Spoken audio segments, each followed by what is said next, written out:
श्री स्वामी समर्थ. आज दीप अमावस्या. आज दिव्याची पूजा केली जाते. ऐका दीपकांनो तुमची कहाणी. आटपाट नगर होतं. तिथं एक राजा होता. त्याला एक सून होती. तिनं एके दिवशी घरातल्या पदार्थ स्वतः खाल्ला आणि उंदरांवरती आळ घातला. आपल्यावरचा प्रमाद टाळावा. इकडे उंदरांनी विचार केला की आपल्यावर उगाचच आळ आला आहे, तेव्हा आपण हिचा सूड घ्यायचा म्हणजे घ्यायचा. म्हणून सर्वांनी विचार केला. रात्री तिची चोळी पाहुण्यांच्या अंथरुणात नेऊन टाकली. दुसरे दिवशी तिची फजिती झाली. सासूदिरांनी निंदा केली. घरातून तिला हकलावून दिलं. तिचा रोजचा नेम असायचा. रोज दिवे घासावे, तेल वात करावी, स्वतः लावावे, खडीसाखरेने त्यांची ज्योत साराव्या. दिव्यांच्या अमावस्येच्या दिवशी त्यांना चांगला नैवेद्य दाखवावा. त्याचप्रमाणे ती घरातून निघाल्यावर हे सर्व काम बंद पडलं. पुढं दिव्यांच्या अमावस्येच्या दिवशी राजा शिकारीहून येत होता. एका झाडाखाली मुक्कामाला उतरला. तिथे त्याच्या दृष्टीला एक चमत्कार पडला.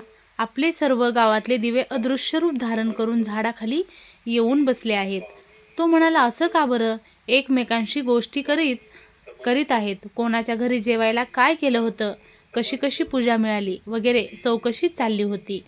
सर्वांनी आपापल्या घरी घडलेली हकीकत ही एकमेकांना सांगितली होती. त्यांच्या मागून राजाचा घरचा दिवा सांगू लागला, बाबांनो काय सांगू, यंदा माझ्यासारखा हतबल कोणीच नाहीये. दरवर्षी सर्व दिव्यात मुख्य असायचा. माझा थाटमाट जरा जास्तीच व्हायचा.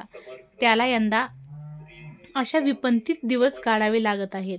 इतकं म्हटल्यावर त्याचा सर्व दीपकांनी विचारलं, असं होण्याचं कारण काय?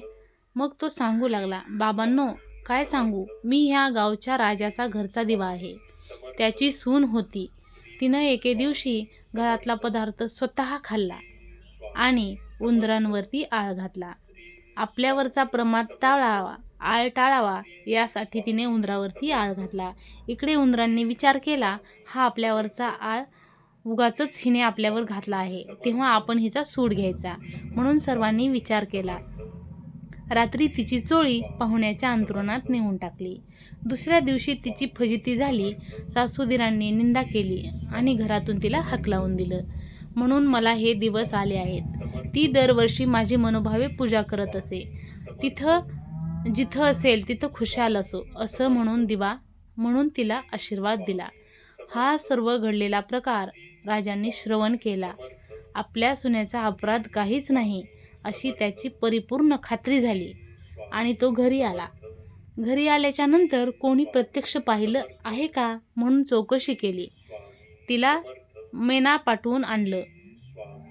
झाल्या गोष्टीची क्षमा मागितली. साऱ्या घरात मुखात्यारी दिली. सुखानं रामराज्य करू लागली. तर असा तिला दीपक पावला आणि तिच्यावरचा आळ टळला. तसा तुमचा आमचा टळो. ही 60 उत्तरांची कहाणी 5 उत्तरी सुफळ संपूर्ण.